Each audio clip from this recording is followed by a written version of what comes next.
Assalamualaikum warahmatullahi wabarakatuh. Kembali lagi ke channel YouTube aku, Widias ya. Nah, jadi teman-teman semuanya, tentu kalian udah baca kolom deskripsi. Kali ini aku akan bahas apa. So, stay tune, jangan kemana-mana sampai akhir, jangan di skip. Semoga di video kali ini bermanfaat dan membantu kalian semua. Untuk kamu yang baru mampir, jangan lupa untuk like, komen, dan subscribe sekarang juga.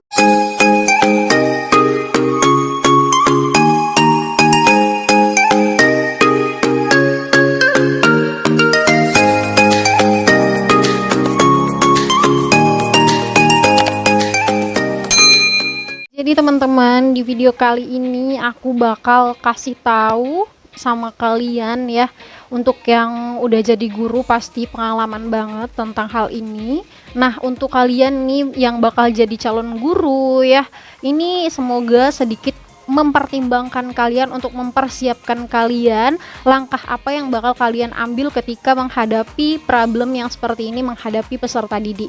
Nah, teman-teman semuanya, di video kali ini aku bakal kasih tahu huruf alfabet ya, huruf abjad yang paling sering salah disebut oleh anak didik kita gitu, terutama di usia PAUD gitu ya. Jangankan di usia PAUD, anak anak umur 1 tahun 2 tahun itu pun masih banyak yang salah, namanya proses ya. Tapi kebiasaan, maka nantinya tidak ada perubahan, nanti kebiasaan jadi susah terus untuk menyebut huruf abjad atau alfabet tersebut.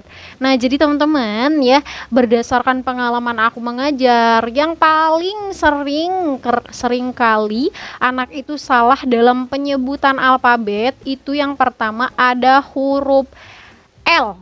Nah, ya teman-teman, huruf L itu anak paling sering salah. Nah, jadi huruf L ini kebanyakan di usia 2 atau 3 tahun. Nah, ini 3 sampai 4 ya, 2, 3, 4 tuh anak masih susah untuk menyebut huruf L. Nah, jadi huruf L ini biasanya dia salahnya ke huruf Y. Contohnya dia menyebut ludo, itu nanti dia menyebutnya yudo gitu. Nah, itu huruf L yang pertama ya. Yang kedua itu ada huruf M sama N. Nah, ini anak PAUD yang susah membedakan ya. Biasanya di umur 5 tahun itu 4-5 tahun itu dia susah membedakan antara huruf M dengan huruf N, mohon maaf. Nah, jadi anak susah membedakan, biasanya MM semua ataupun NN semua. Nah, kemudian ada lagi yang ketiga itu huruf S. Nah, huruf S ini anak juga banyak yang tidak bisa menyebutkan gitu, jangan salah ya. Nah, kemudian setelah huruf S itu ada huruf T. Nah, huruf T ini ya termasuk yang jarang tapi ada gitu, anak yang susah menyebut huruf T. Contoh dia menyebutkan menyebutkan tempat tapi dia menyebutkannya tempak. Simak video berikut ini. T T T and then ta ti tu te to.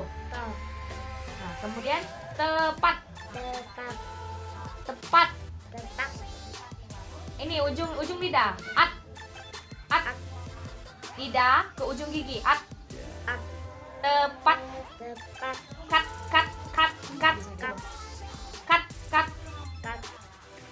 Tepat. Nah, jadi teman-teman ya semuanya udah dilihat tadi bahwa si anak ini susah menyebutkan tempat. Nah, anak ini baru sekolah kelas 1 SD. Kelas 1 SD dia masih susah untuk menyebutkan tempat. Jadi dia tempak, dia bilang gitu. Selanjutnya itu ada huruf Q. Nah, anak itu susah menyebut Q gitu ya. Nah, ini juga sering terjadi. Dan yang terakhir itu Z, kemudian R. Nah, R itu paling banyak sekali kasus anak susah menyebut huruf R. R sama Z. Z, S, R, nah itu mereka agak susah. Biasanya kalau R dia menyebut roda jadi Yoda gitu ya. Jadi setelah kalian mengetahui beberapa huruf abjad tadi yang salah teman-teman ya, itu ada L, R, S, M, N, T, Z, Q. Nah, apa sih penyebabnya? Nah, jadi teman-teman semuanya ini disebabkan beberapa hal ataupun beberapa faktor. Yang pertama adalah orang tua. Jadi gaya bahasa orang tua yang diterapkan pada anak ya, itu sangat berpengaruh untuk kosakata yang akan dia sebutkan gitu. Bagaimana cara dia berkomunikasi itu tergantung pada orang tuanya. Kalau orang tuanya cedal mengajarkan anak dengan bahasa yang kurang jelas, maka ini akan terbiasa di telinga dia sehingga itulah yang ia dapatkan dan dia sebutkan gitu. Nah, kemudian tidak hanya itu, ada beberapa faktor lain ya. Faktor lain yaitu bisa jadi anak itu ternyata ada yang lidahnya itu beda gitu. Ada yang dianya lidahnya pendek gitu ya. Jadi susah dalam penyebutan gitu.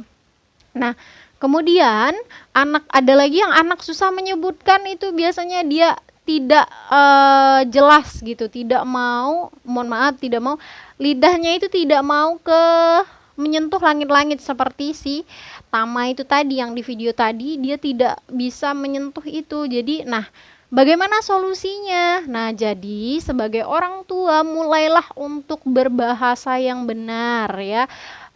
Lebih baik lagi menggunakan bahasa Indonesia. Nggak apa-apa, jangan malu tau dibilang sama tetangga, ih sok-sokan pakai bahasa Indonesia, kita yang orang kampung ya biasanya gitu.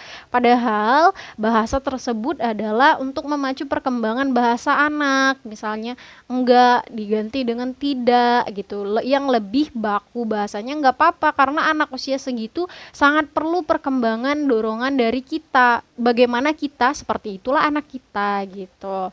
Nah, kemudian setelah itu ya, setelah tadi orang tuanya, maka di sini gurunya juga turut berperan, dilatih bertahap ya. Misalkan anak itu dilatih berbicara bilang kantor, kemudian R. Nah, untuk huruf R itu banyak kan anak coba untuk menggetarkan lidahnya sendiri ya, itu bisa jadi solusi untuk menghadapi anak yang susah penyebutan huruf R ya, bisa ya. Nah, jadi untuk beberapa alfabet tadi bisa dilatih cuma bertahap. Ingat, jangan memaksa anak hari itu juga harus bisa. Enggak, step by step ya teman-teman. Jadi perlahan anak pasti bisa. So, teman-teman semuanya ya, kalian udah tahu tadi beberapa huruf alfabet, kemudian penyebab dan solusinya. Semoga bermanfaat untuk kalian semua. Sekian dulu di video kali ini. Apabila kalian ada pertanyaan, silakan kalian tulis ataupun ketik di kolom komentar ya. Jika video ini bermanfaat, boleh dong ya bantu share ke semua akun sosial media kalian. Saya akhiri, wassalamualaikum warahmatullahi wabarakatuh. Jangan lupa untuk subscribe.